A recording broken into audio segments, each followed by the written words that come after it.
Mike DeWine's signing an executive order effectively banning any gender affirming healthcare for anyone, not just youth. Not that that's good, but just, specifying that it is banning gender affirming healthcare for trans people for 120 days, which is like the maximum that he can do such an order from his desk. And it was a couple weeks ago where he vetoed. It was Ohio House Bill 68. And this is important to me, not just as a trans person, but as a trans Ohioan. To point this out, I've lived on. Obviously, I don't live there anymore, but I've lived under Mike DeWine my entire life as a congressperson, a senator, now a governor. Still, and these fools don't go anywhere. Yeah, he's bought and paid for, just like many Democrats, but he happens to be on the other side of the aisle. And just how dangerous this is, not just for trans people, but for everyone. And in collaboration to me with the lack of COVID effort coming from the White House, and the fact that everything is privatized and everything is up to you, and good luck. And also, we're going to ban healthcare. So the window for existence and the window of health and opportunity to exist, whether it's in the United States or in Palestine, is ever closing. And all of these things are related for me, like all of these things of what you of freedom under the guise of law. And like it just is really it's really disheartening for me, and to see this kind of executive order get passed when it's quite literally irrelevant to no one, to everyone but trans people. It has zero effect on you and your healthcare, your insurance, your backyard, like none of it. What someone else does, it doesn't, So that's what I'm bitching about, is Mike DeWine and this executive order. When people are going homeless, when people are getting sick, when people need jobs, when people need food, it's like, it just never ceases to amaze me, the things that our government wants to do for its people. And again, this is the party that believes in freedom and liberty, ostensibly, that is against cancel culture, and they are literally like making people's identities illegal. And we know this was a slippery slope. As soon as they were like, oh no, it's just about youth, it's just about minors. Of course it's not about minors. We know that was always a cover, and DeWine's proved that. And again, the same thing with, if you think, they're not going to go after gay marriage, of course they are. If you think they're not going to go after contraception after going after abortion rights, of course they are.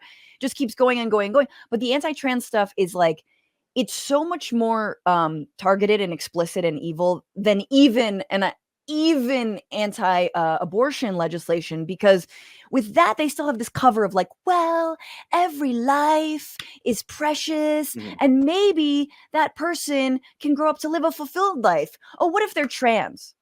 Well, no. Well, then no. Well, then no. Then they can be subject to all kinds of cruelty and and whatever. Like, you know what I'm saying? It's even more like, no, we would just like them to go away. Yeah, no, I mean, I hear what you're saying, but I feel like there's no daylight between trans healthcare bans and abortion bans, because both have to do with an already here humans' bodily autonomy and existence on the planet. Because what is always being talked about in abortion is the life of the child, and never the person, that the mother of that child, and what that person, and like, it's not up like what somebody has gone through. I don't need a litmus test for why somebody needs healthcare. I don't. Everybody deserves care, whatever that care is. And so like, even a child should have in this country bodily autonomy. And I know that that's hard for a lot, maybe even people on this live stream, because then you might assume, based on the propaganda, that what I'm saying is like, oh yeah, a 4-year-old should get top surgery. That's not what I'm saying. That's what they've said about it. And so like, I hear you, what you're saying, but it's again, and you're right. Like, it's about this pretend idea of possibility, but it's someone else's idea of what possibility is. And if my possibility of my life depends upon the bombing of another country, then that possibility is not worthwhile to me. Just like that possibility is not worthwhile if women mothers, people who are pregnant, all of it, can't get healthcare. Because if it's not just like, oh, abortion, and it is literally like, well, yeah, now we don't want you to have this kind of like, that just means they can take away whatever healthcare they want. No, not exactly. just the ones that we have political and spiritual entanglements with. Exactly. And that's why I think they're all linked. But right, I didn't mean to like make a hierarchy. Right. But you're 100% right. And we see that. And that's why I think, yeah, it is all connected. It is all about sovereignty and bodily autonomy. And just like having, just lastly on this, we got to move on, but having a baby and like having a kid and really wanting her to grow up as someone who like has bodily autonomy, can understand when like things are good for her, not good for her, feel good, don't feel good, people are aggressing upon her, people are not, like all of that. Republicans think that like by stripping away kids' rights and right to privacy specifically, which is what all of this is about. It's a right to fucking privacy, that somehow that protects them. That not talking about sex and not talking about gender, that somehow protects them. Fucking bullshit. And it's proven out in every study that the more you talk about that, the more kids actually can not only protect themselves from predators and like and have bodily autonomy, but also live their truth, right? Yeah. I mean, I personally don't think that the Republicans think that protects them. I think that's what they put out into the world. Sure. Because they actually know, and I would throw the Democrats in the ring on this too. It just looks a lot different. That you actually have a controllable population.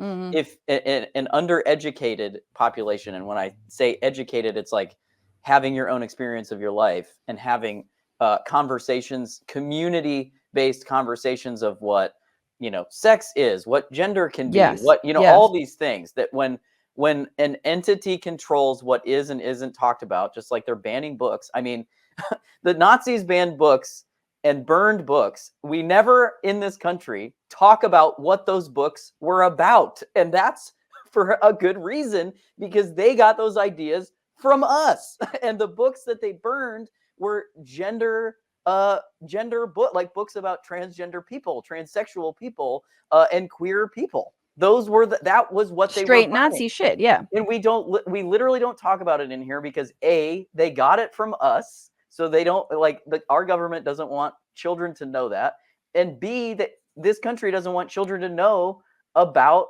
that history about queer people. So like it's so connected, like not educating. And I mean, Adolf Hitler said the same thing about when you educate, like if you educate the youth, you have control of them. Right. And in this country, which Moms for Liberty used as a good thing. Yes, they were like, a good thing. Isn't that a great quote? I mean, like, who said that? Oh, Adolf. Yeah, live long enough. But it is what it is true, but for nefarious ends, And so like we in this country, as a government, we choose to undereducate our youth as that same controlling arm, to keep people in poverty, whether it's physical, financial, or knowledge based, and usually all three. What's going on, Frantifa? If you haven't already, subscribe to this channel right now. Hit that button. And also, you can become a patron and support the show every single week. Get access to bonus episodes and exclusive merchandise. Patreon.com/Bitchuation Room. Do it.